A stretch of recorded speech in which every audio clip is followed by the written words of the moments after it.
and welcome. I'm Carolyn Grimminger with the Public Affairs Forum of the First Unitarian Universalist Church of Austin. Our program's mission is to nourish the mind and spirit and serve social justice. We're really happy to see such a large crowd here today.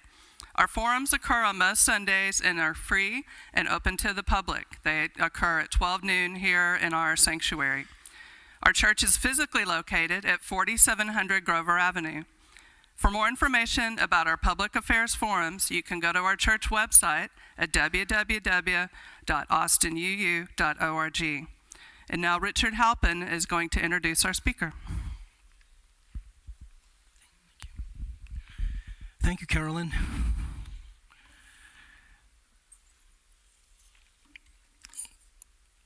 Welcome, everybody. Michael Foster and his 4 fellow valve turners affected that morning in October was something that shut down the 5 pipelines carrying tar sands oil from Alberta, Canada, into the USA. A stroke of environmental defiance that halted up to 15% of the U.S. crude oil imports for a day. Michael and his 4 colleagues' action, and as we heard in the sermon today here at this church, certainly colored outside the lines. They colored outside the lines, I think, doing the right thing for the right reasons. Their actions stopped for 7 hours the flow of oil through the Trans-Canada Keystone No. 1 pipeline, which shoots some 590,000 barrels of oil a day from Canada to refineries on the Texas Gulf Coast. The charges against him, 2 criminal felonies, 3 misdemeanors, include the allegation that Foster's act and his others cost the Trans-Canada folks $50,000. Speaking of dough, Brother Foster came here today on a bus, and it's hard to travel around on a bus when you're trying to do the right thing for the right reason, so I've just put $10 in here. I'm going to start this around. I hope you don't mind, Brother Foster, if I do this and get it going here. And when you get a chance, and if you can give, it'll help Brother Foster get on the bus to the next place where he's going to share his action. And and that'd be a nice thing. So this is a brave and bold action that he and his colleagues took, working together to shut down the pipeline at the same time in 5 different places. So I'm honored to introduce Michael Foster to you all today, and I'd ask you to put your hands together and give Brother Foster a warm welcome. Thank you. Thank you.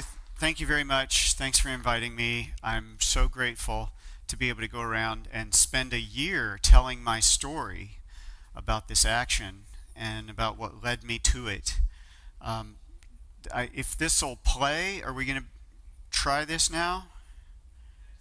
Hit the play button. Okay. So this will tell you a lot about how this was done. One correction, in a lot of the press releases it says we stopped 15% of our imports. We stopped 15% of our entire supply. So it's an important, I'm not trying to brag, I'm just saying. Okay?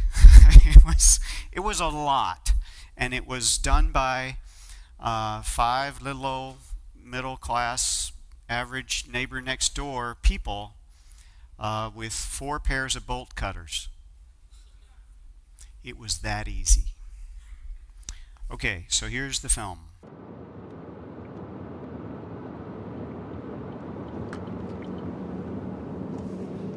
He's gonna go right here. Turn right onto County Highway, County Road 49.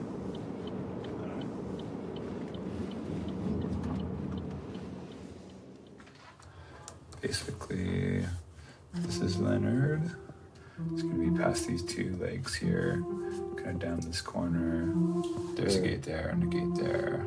So that's what they're gonna cut open, and they're gonna do that at 8:30. The group, which calls themselves Climate Direct Action, includes 5 activists and 4 other supporters. between 7:25 and 7:30, Ken will call Kinder Morgan, and at 7:30, he will close the valve.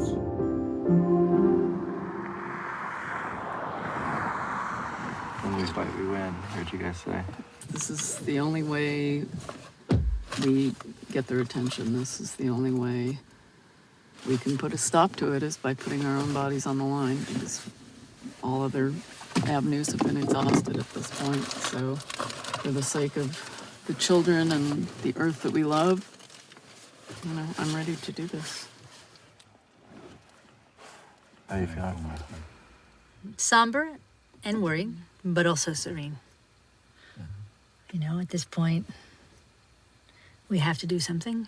I think this has a very good chance of being, making an important impact. So, we gotta try. Climate activists were arrested Tuesday for attempting to shut down all tar sands oil coming into the United States from Canada by manually turning off pipelines in Minnesota, Montana, North Dakota, and Washington State.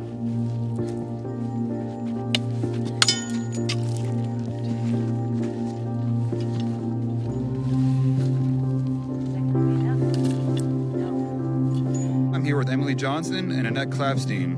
We're calling from Leonard, Minnesota.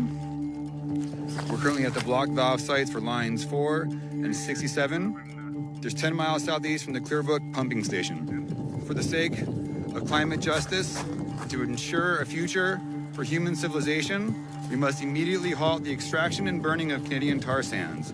For safety, I'm calling to inform you that when I hang up this phone, we are closing the valves. Please shut down these 2 pipelines now for safety and for our future.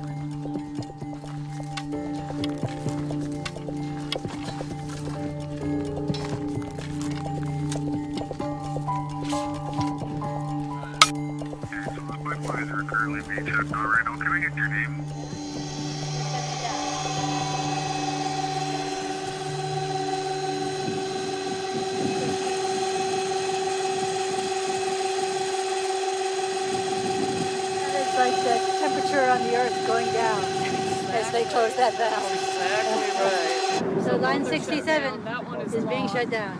This is the one that they snuck in while we were fighting Keystone XL. So this feels particularly appropriate. Line 67 is shut down. So here's the situation, and I'm calling to report that there are activists at a block valve site. Climate activists are preparing to shut the block valve. I'm calling to ask that you shut down the express pipeline, the Keystone pipeline, in approximately 10 minutes. Approximately 10 minutes, it's not close. Yes. Your call will be directed to the control center. Your call may be recorded for quality purposes. The plan is for them to shut down that valve in approximately 13 minutes. We want to make sure that you are aware of this situation so that the pipeline can be shut down in a safe manner. Approximately 9 miles south of the Canadian border.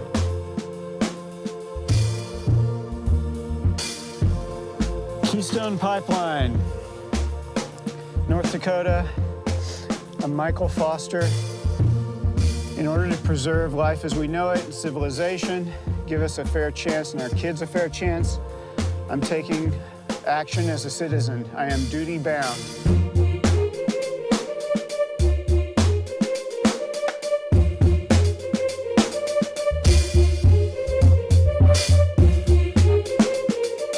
This is what I'm called to do, direct action, actually putting myself in the way of the harm that's being done. It is so blissful to actually see a place where I can apply that calling, where I can take action that has a chance of making a difference.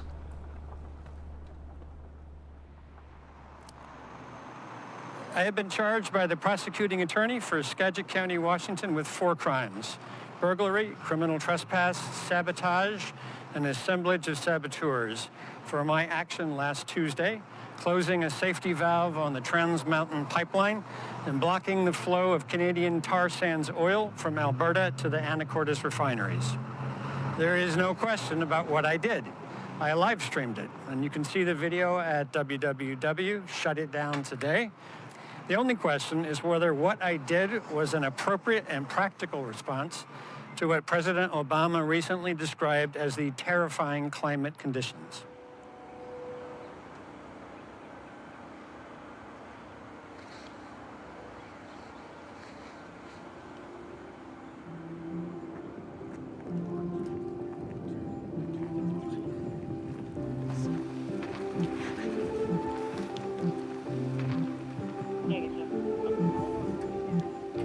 Let me know when you're ready for the second one.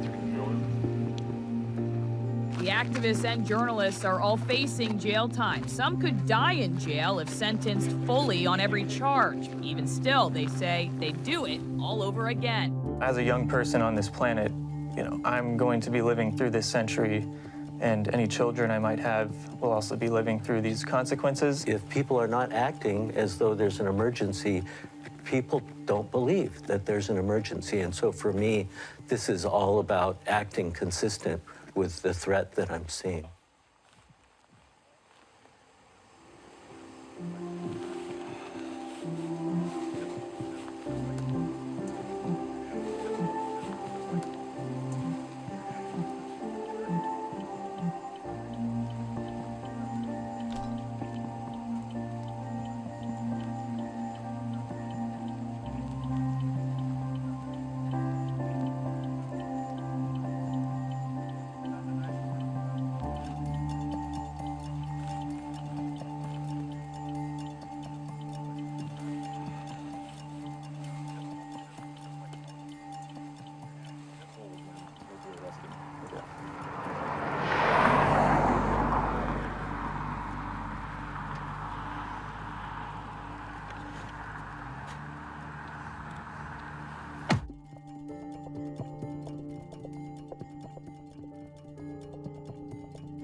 So his film has also been entered in the Wild and Scenic Film Festival, which is nice. So, when a society is unjust, the only just place to be is in jail. Henry David Thoreau.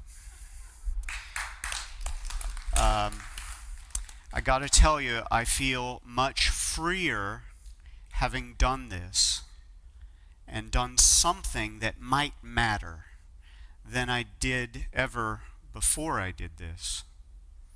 I don't have a long criminal history. I don't have any criminal history at all, really, to speak of, except I did get a ticket from the Coast Guard out on the Willamette River in Portland when I refused to get off the river when an icebreaker was on its way to the Arctic to drill oil. But other than that, so you can see more films. There's talks that we've given up on shutitdown.today. That's our website where we live streamed what we did. We wanted to make sure that the pipeline companies knew this was not a prank. And, you know, if you shut off the oil supply in the middle of the woods, does it make a sound? So we had to make sure that people knew this story. We committed to at least a year of telling this story when we did this action.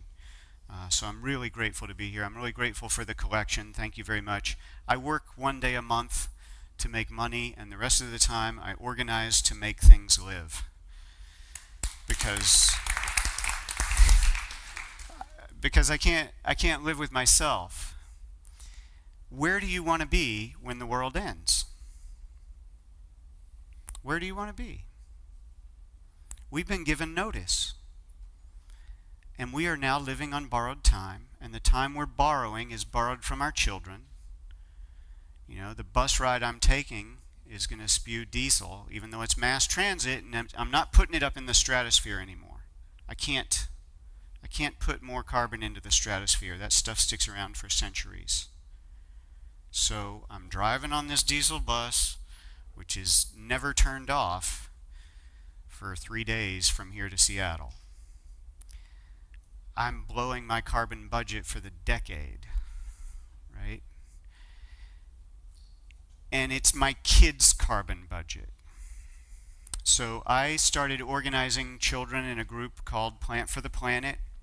I highly recommend, if anybody is interested in figuring out how to get kids and families involved in climate justice, just Google Plant for the Planet.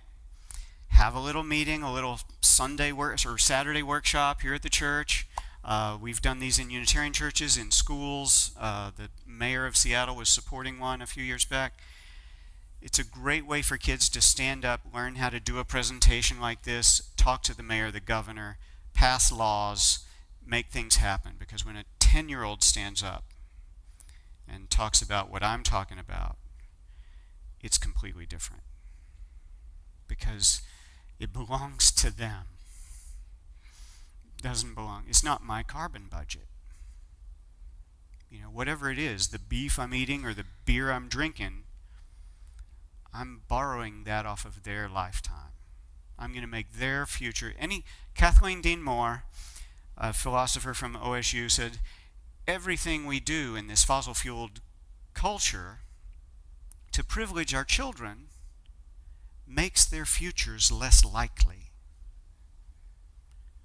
And I can't. I've been following the science on this since our president was from Texas, and he was bought and paid for by the oil industry, and the White House issued a report on climate science, and he went by the initials LBJ, and it was 1965. I was 1 year old. I wasn't following it back then. But I have been following it since high school. And I know that if anybody asks you, is it too late to stop climate change? Yes, it is. The kids in Plant for the Planet will tell you they have a 3-point plan for reversing that. It's climate recovery. It's worked out by some of the greatest scientists on the planet. You need about 10% per year cuts in emissions every year. Can you do that? Can you cut your emissions 10% this year? If all life to come depends on whether or not you and I do it, we can do it. That's easy. I'll do it. What's it going to cost? It could cost me a few dollars. I'll do it. If everybody did that, and we planted 1 trillion trees worth of carbon back into the soil,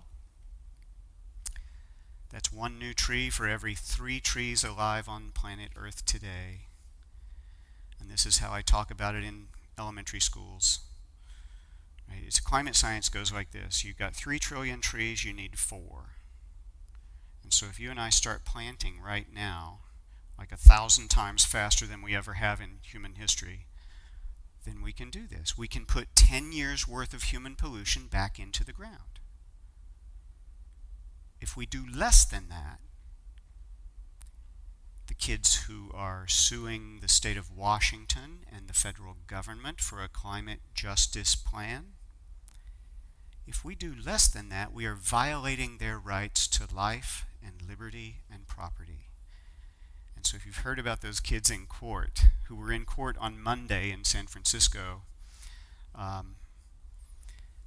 that's exactly the plan they're suing for. You won't hear about that in the news reports that tell you how awesome these little kids are, teenagers. There's a little guy who's 10, his name's Levi.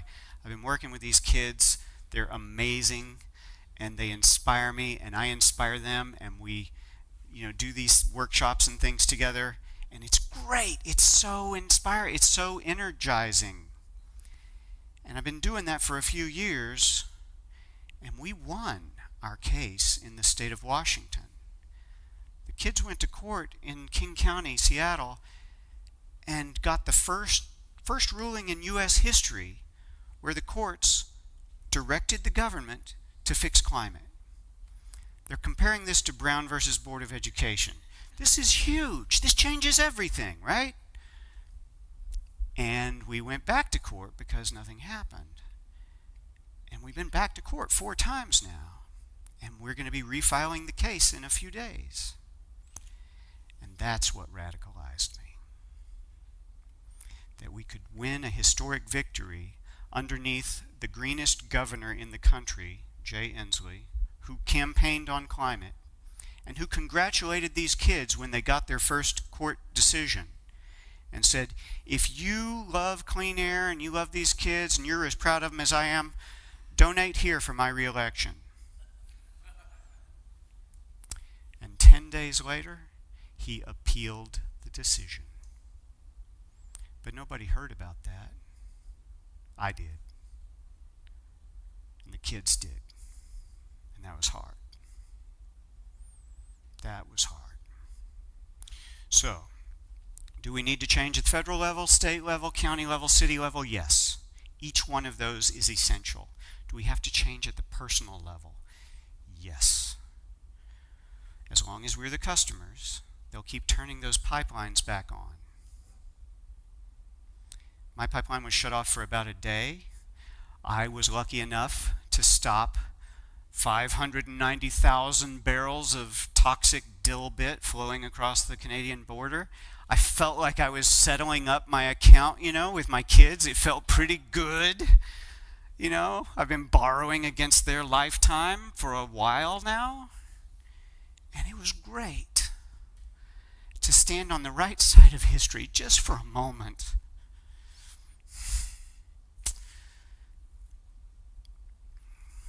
And then they turned it back on.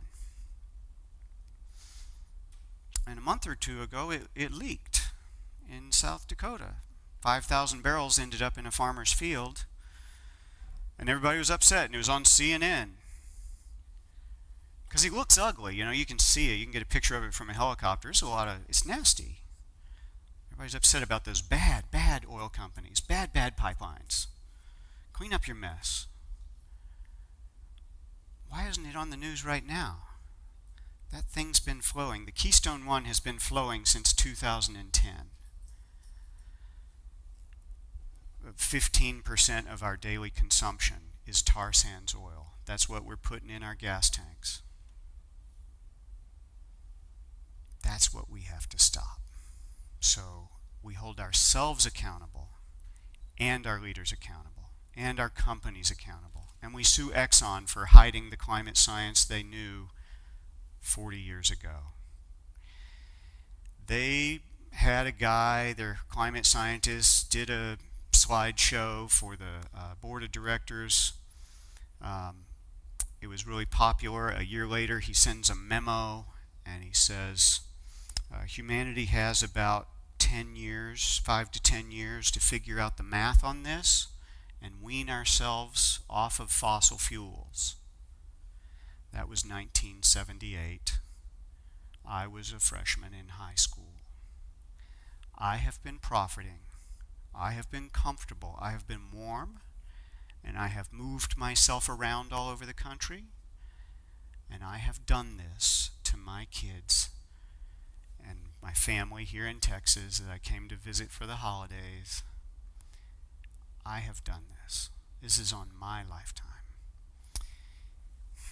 And it's unique in the history of life on the planet. Carl Sagan said,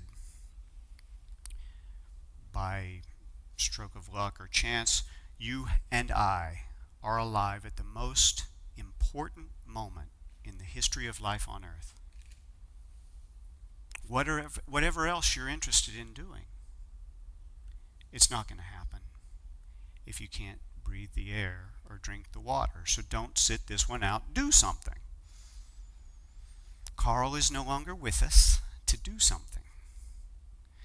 So it's you and me. We get to be the ones who make all life to come possible. The Unitarians, and by the way, 3 of these folks are Unitarians. Yeah, give yourselves a hand.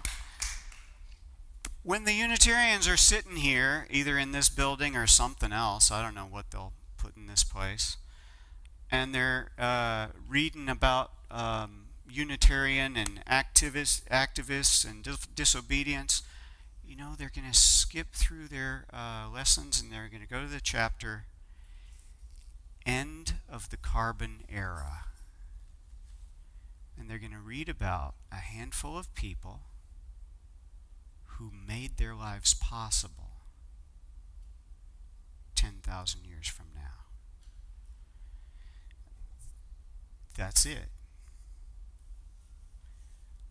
I would rather be one of the ones they're reading about making it possible than one of the ones sitting at home watching Dancing with the Stars. Personally, I find it really meaningful to be out doing something. And as soon as I got off the internet and stopped, I didn't actually stop signing the petitions, signing the petitions, responding to I got on so many email lists. As soon as I got off the sofa and started actually showing up and meeting people and saying, nobody's fixing it, I have to do something. And I started working with the kids. I met the most amazing people. And I found out what one person can do. And it's a heck of a lot more than I ever imagined. So if you're feeling kind of like, helpless or terrified right now because of some of the factoids I've shared with you, it might be because you haven't yet fully found your potential. I never would have imagined I'd be doing this 5 years ago. No way. No way. I was a mental health counselor. People were coming to see me with their kids and families. And, my job was usually to help amplify the voices of the people, usually the kids who were not being heard in ways that allowed the family to rebalance their energy, right? And then I'd wave goodbye at the end of a few sessions and watch them drive off in their SUV. And they'd say, "Oh, we can't be here. We're going on our trip to Hawaii. It's spring break. To see the coral reefs so that we can get some snapshots with the kids with the coral reefs." So, I wear a Hawaiian shirt because I took my kids to Hawaii twice, and that was one time more than I could really handle. I want them to have coral reefs. I don't want them to be looking at our family photo album 15 years from now saying, "Dad, how could you? You know what took out the reefs, don't you? There's millions of people flying to see the reef. See Glacier National Park before it's gone."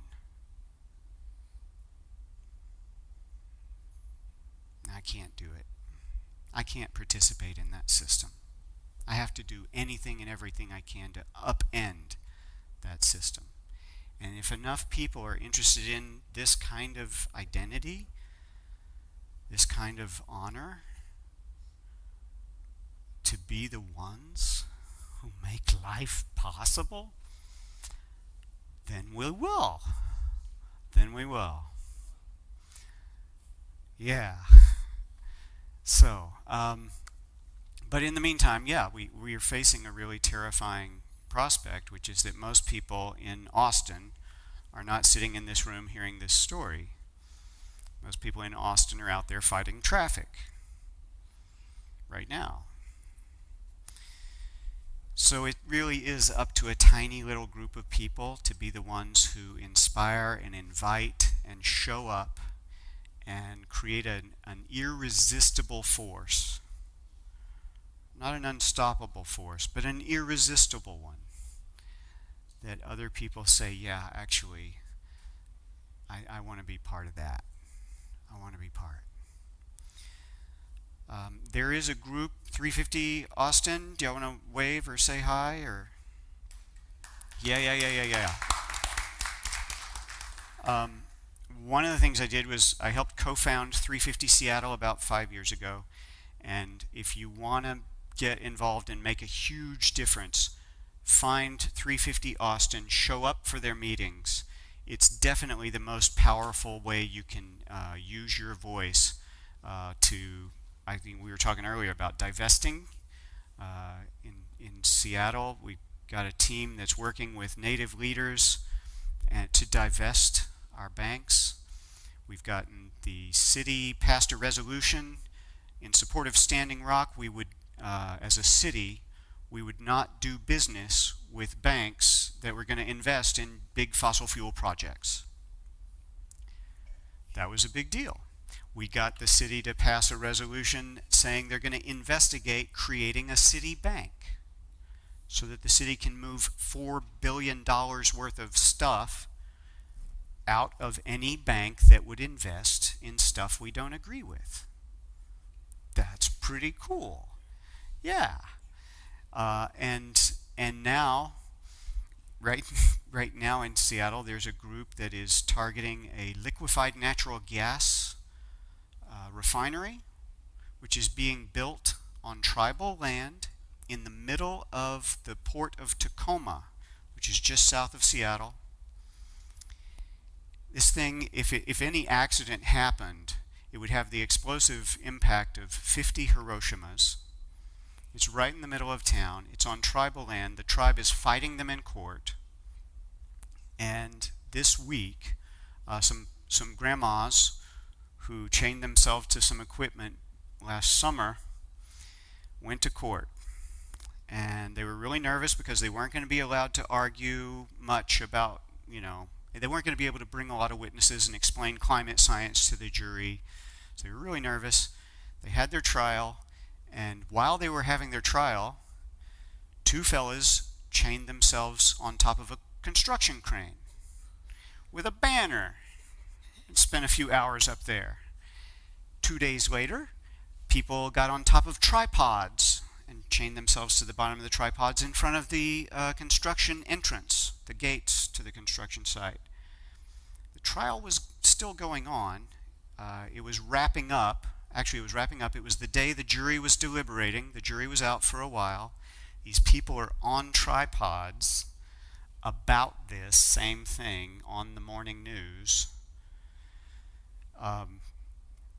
The tripods were allowed to stay up there. The police were there. At the end of the day, the activists were not arrested. Their tripods were not even confiscated. So they all went down to the courthouse to hear the verdict that 12 jurors found the grandmas not guilty. Yeah. So, and the grandmas were saying they were partly inspired by the Valve Turner action to do something a little more. If we create this ripple, jurors will start to understand the emergency that we're in and the danger that they face if we just keep being obedient. Howard Zinn said, disobedience is not the problem. Obedience is the problem. Obedience got us to this emergency. We wouldn't be in this shape. We wouldn't be fighting the wars we're fighting over oil if everybody was a little less obedient. So, I want to take a few questions. I'm not sure. What time do we need to drive away from here? We have about 25 minutes. Okay. Jerry's going to get me to the next church. Okay. Get a microphone to Jerry. Jerry helped coordinate this whole thing, by the way. So thank you, Jerry, for...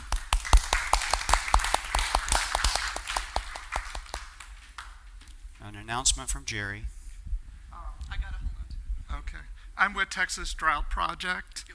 Right in the mic. Okay, I'm with Texas Drought Project. We have Right a in the mic. campaign on civil disobedience.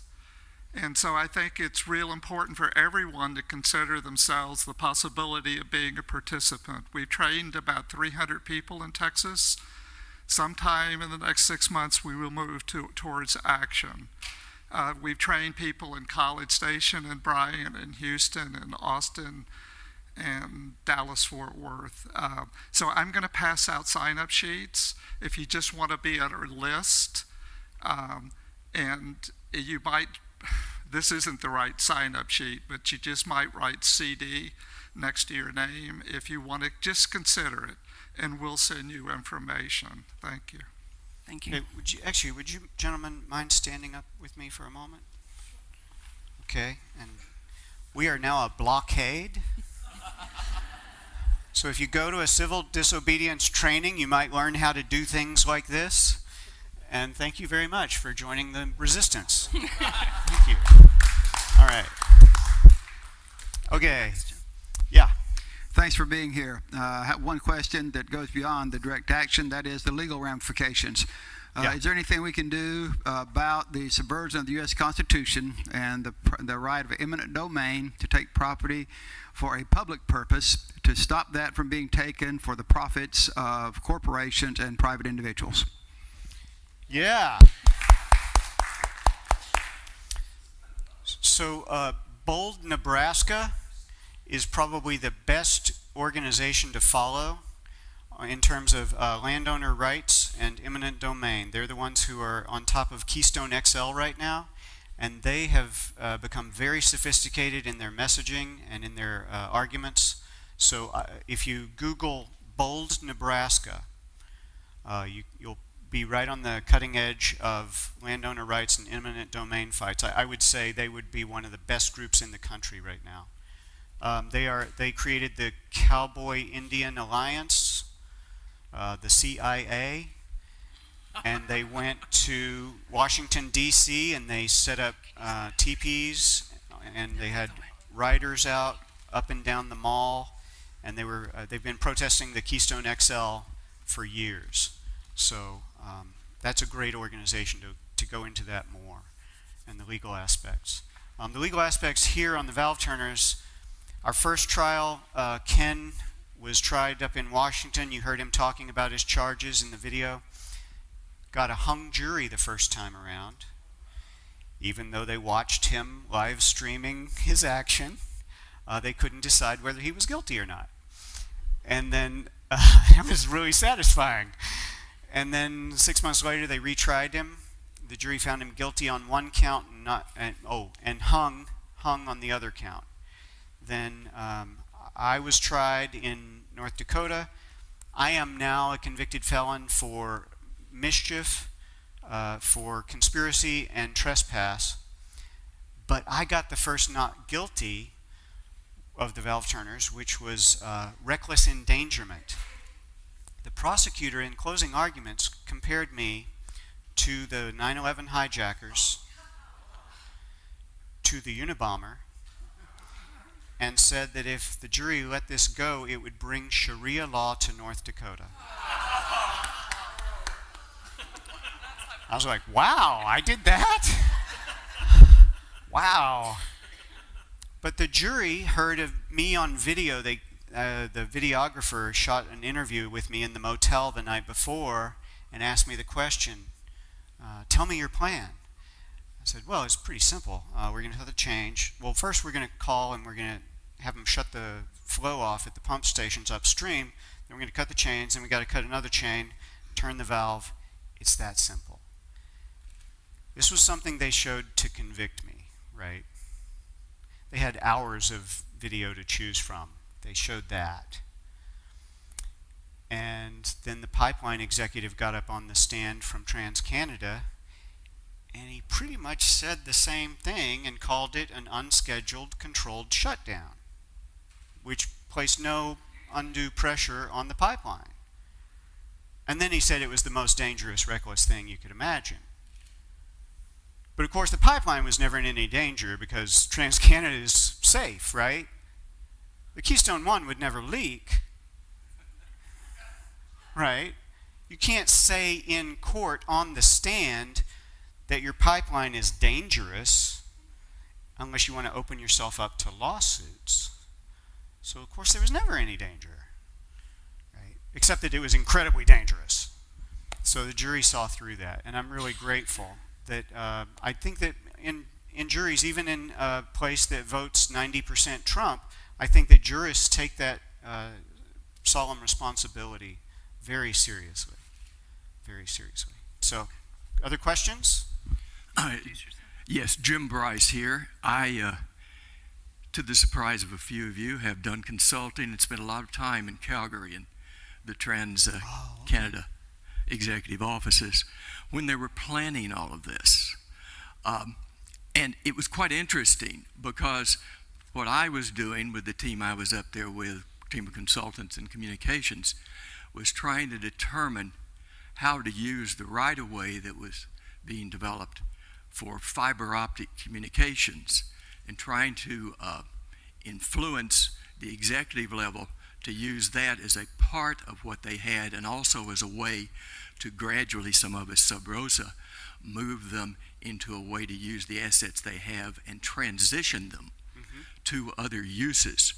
Now, unfortunately, that did not float as far as we wanted, but a lot of the people in TransCanada's head offices in Calgary were quite interested in going forward with those kinds of plans, recognizing the future. That's brilliant. Thank you so much for sharing that. I'm really glad to hear that. And I think that's what was happening at Exxon back in the 80s.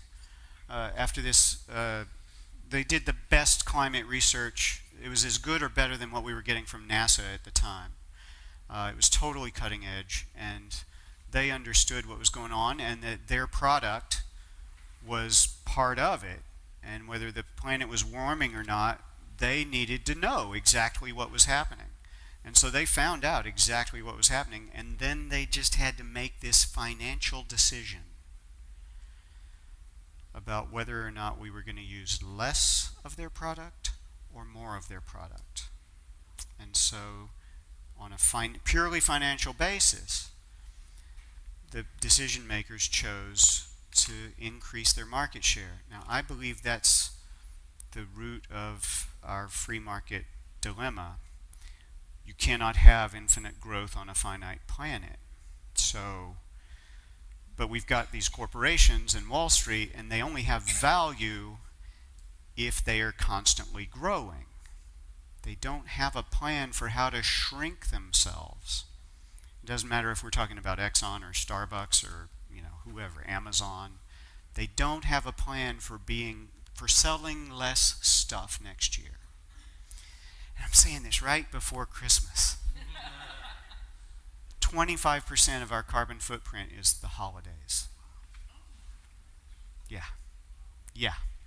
Okay. Thank you, Richard Halpin. I wanted to ask two quick things. One, how can we support you in the days to come when the penalties will be assessed? And two, repeat again and again at least the three websites that you mentioned already so far. You mentioned planting with kids, and you mentioned Nebraska or some other place, and you mentioned turning things off right now. So whatever those are, keep mentioning those so people get the word on that. Okay. Yeah. So Plant for the Planet is the kids group. It's an international network. It's a very shoestring operation, started by a 4th grader in Germany and run by a handful of volunteers. I think they've got a dozen people working around the world. And their goal is to plant 1 trillion trees. So if you want to get involved, if you want to get inspired, connect or start a Plant for the Planet activity in your neighborhood. I got involved in this. Now we've gotten involved with a group called the Archangel Tree Project. I'm taking these kids, 5 to 15 years old, out into the parks around the Salish Sea, which is what we call Puget Sound, and we're planting these little things that are held up by a stick, right?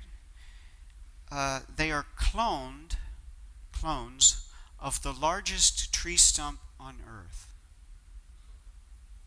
Not the baby or the cousin. This is the tree. And we're planting these things all over Seattle because the coastal redwoods, and there's only a teeny percent of them left, used to live up there about 6 million years ago when the climate was warmer. So now I've got these 5, 10-year-old kids out there with little hand shovels, and they're naming their tree. And then when they get it in the ground, they bend over and they kiss the top of it because they say, next time I see it, I won't be able to reach the top. And that little thing, that little organism, might live in that spot until the year 5017, cleaning the air and the water for everything on earth, if we just take care of this place. How could anybody not want to be part of that, right? I could not have imagined that I would be part of this when I first got off the sofa. And I only got off the sofa because I was terrified. Not because I was brave or inspired. I was terrified. So the Plan for the Planet, 350 or 350 chapter. Do you guys have a website, 350 Austin? 350-Austin. Okay, if you go to 350.org, you're going to get the national, international site. It's like going to a Greenpeace website. It's huge. There's not a direct connection that's easy. Go to 350-Austin, get connected there. Bold, Nebraska, for landowners questions. And shutitdown.today, not .com, but .today. You can follow court proceedings. The Minnesota trial has not happened. Emily, Annette, and Steve and Ben, who were featured in the first part of the film, have their trial coming up, and the good news, they may be allowed what's called the necessity defense, which means you're walking down the street, you see a house on fire, and then you hear babies inside. What do? Door's locked. Yeah. Well, the jury's going to understand that you were not kidnapping or a burglar if you break in, to prevent that greater imminent danger. Our judicial systems are set up to defend life and for fairness. And that's why these kids are going to win in court against the Trump administration and in Washington State. Because that's what the law says. That's what the Constitution, that's the only reason we have law.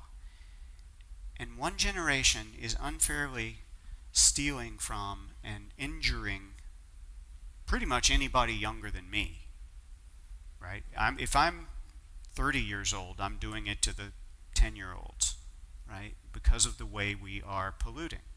So, What's the Kids Legal website? Kids Legal website is Our Children's Trust.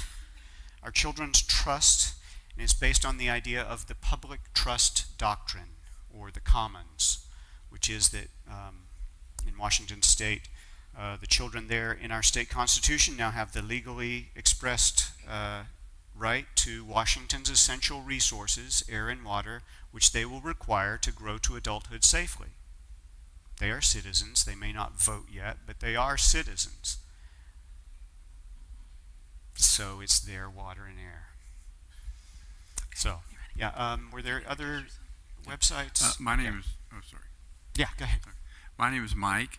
Yeah. I have a question about divestment, and I agree with the example that you use. I think divestment can be a highly successful tool in this struggle. I've chosen to do something differently in regard to my personal investments in one particular part, and I want to ask you what you think. Do you have a better option to suggest to me? Recently, I inherited some... I am not a professional financial advisor, and any opinions expressed... It's not that kind of question. Okay. Recently, I've inherited some oil and gas properties from my parents, and some of them have fracking elements. Yeah. The platforms are using fracking. And so I considered divesting myself of those But in talking to other people, including people in the oil and gas industry, they said that won't really have any effect. All that will do is be to transfer ownership.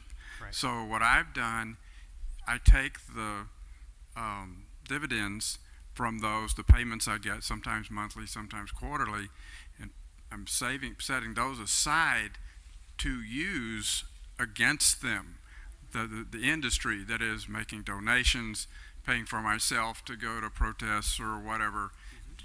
Am I doing the right thing? Do you have a better option to suggest? That is brilliant. And yes, you're doing exactly what Exxon and every other oil and gas company should have started doing 30 years ago. Instead, they started sending millions to think tanks to create doubt about whether climate has always changed or whatever's going on. So that is exactly right. You use the money from the oil and gas or whatever to stop the machine or to change direction, because we have to have an abrupt about face. We have all the technologies, we have all the public opinion, we have everything we need to do this. It's just a money question, right? Are people willing to shut off the flow? So ideally, you'd have some right or ability to say, you know, my properties have been very helpful, whatever, but they've produced enough, cap them. You probably don't have that right. I don't know, but I have that right to make that statement, and I will probably within Sure. the next year or so. Yes. Yeah. So it's interesting, and it brings up the question of offsets.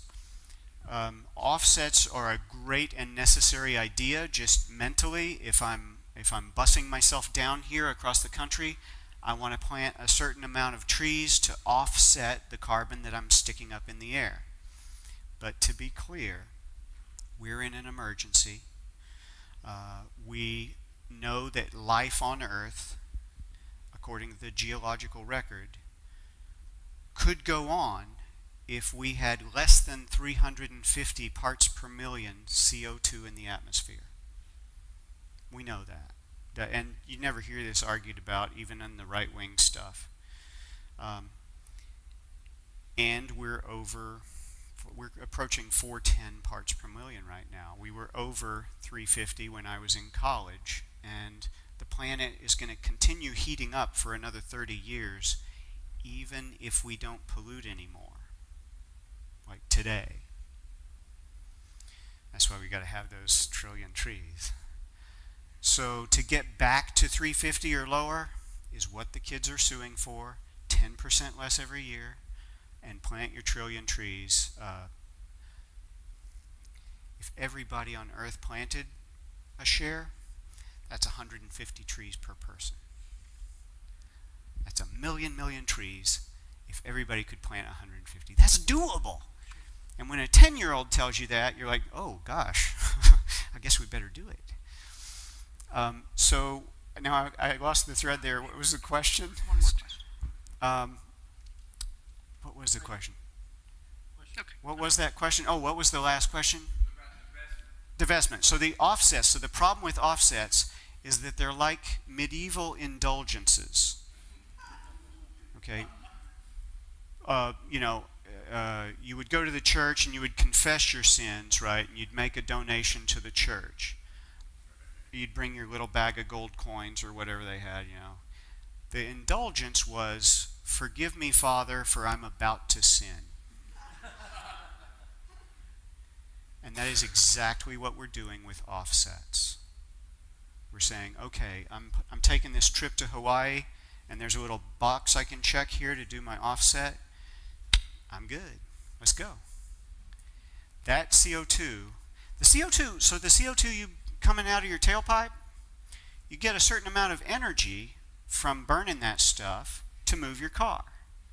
The atmosphere gets approximately 40 million times more heat energy after it comes out of your exhaust than you got to go to the store. That's how we're heating the planet. So I've been told we have time for one more question, and our one speaker more. needs to go. Would you please comment on solar energy? I assume, offsets are not a good idea, but Yeah. using energy, which we of course will continue to do, use energy. alternate forms of energy. I mean, this can also make companies money, and if solar, you're going to agree, is a good idea, I want to put a quick plug in for the Human Potential Center, which is going to go solar. It's a tax-deductible organization. You can give them money still this year in 2017. It's on the south side of Austin. It's a great nonprofit, but they're trying to go solar, reduce their carbon footprint. Assume you're going to endorse solar? You assume correctly. So when I said, can you cut your emissions 10% per year? Can I see a show of hands for people who think they can do that?